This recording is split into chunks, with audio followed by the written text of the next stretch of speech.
Bonjour, ici Vincent d'Astuce Trading. Dans cette vidéo, nous allons voir quels sont, selon moi, les meilleurs indicateurs techniques à utiliser en trading. Donc nous en avons vu un certain nombre durant ces dernières vidéos et donc je vais vous présenter pour moi quels sont les meilleurs indicateurs techniques. Donc avant toute chose, ce qu'il faut savoir sur les indicateurs techniques, au cas où vous débarquiez d'une autre planète ou autre, eh bien tout simplement les indicateurs techniques vont nous servir à connaître le sens actuel du marché et vont nous permettre d'essayer de déterminer le sens futur du marché. Bien évidemment, il n'y a pas d'indicateur miracle, nous essayons d'anticiper le marché mais nous ne pouvons pas prédire le marché. Attention, comme je vous l'ai mis, aucun indicateur technique est infaillible, aucun ne peut prédire le marché. Ce sont juste des probabilités. Donc le RSI est un de mes indicateurs techniques préférés. Donc comme je vous l'ai mis, c'est un indicateur de tendance qui offre des informations de marché et des signaux de trading très précieux. L'indicateur va mesurer le rapport des mouvements à la hausse et à la baisse. Le calcul de cet indicateur est exprimé entre 0 et 100.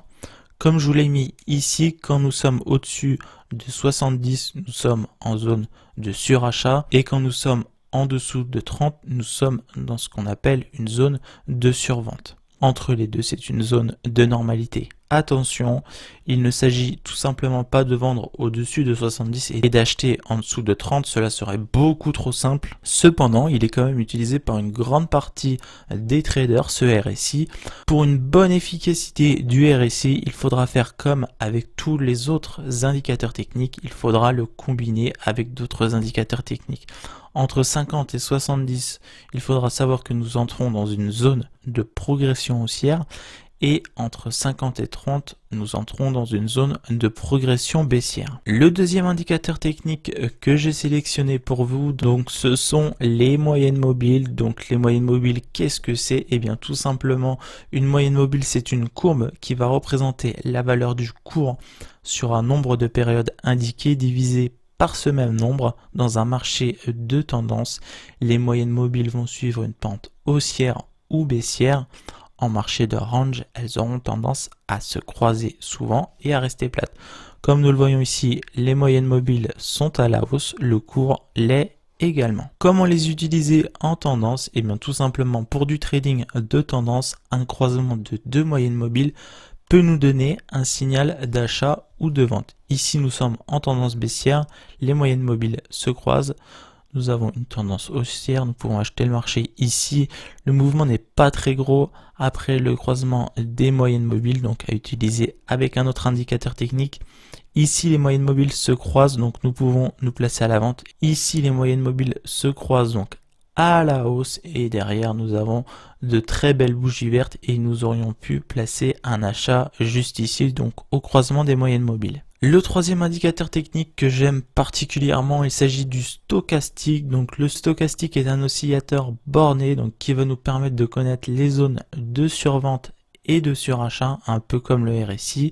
Donc il évolue entre 0 et 100. Il va comparer le cours de la clôture, donc de la bougie actuelle, par rapport à l'écart de cours sur la période donnée. Ici dans notre exemple, il s'agit de 14. Nous avons ici dans notre exemple une courbe rapide qui apparaît en noir et une courbe lente en rouge. Comment se servir de ce stochastique? Eh bien tout simplement, il y a deux zones ici de surachat et de survente. En surachat, c'est au-dessus de 80 et la survente, c'est en dessous de 20.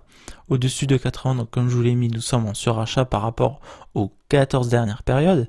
En dessous de 20, nous sommes en survente par rapport aux 14 dernières périodes. Comment prendre position avec le stochastique? Il faudra bien évidemment, comme je vous le répète tout le temps, utiliser d'autres indicateurs techniques. Généralement au-dessus de 80, nous aurons tendance à se placer à la vente. Au contraire, en dessous de 20, nous aurons tendance à se placer à l'achat. En conclusion, il ne faudra jamais utiliser un indicateur technique seul. Il va falloir combiner plusieurs indicateurs techniques pour valider un signal ou une tendance. Ce sont ici, comme je vous l'ai mis, mes indicateurs techniques préférés. À vous de trouver les vôtres, à vous de trouver avec lesquels vous êtes le plus à l'aise c'est ce qui est le plus important. Voilà, c'est tout pour cette vidéo, j'espère qu'elle vous aura plu. Si c'est le cas, n'hésitez pas à laisser un petit like, n'hésitez pas non plus à vous abonner pour ne pas louper les prochaines vidéos de la chaine. C'était Vincent, je vous dis à la prochaine, salut.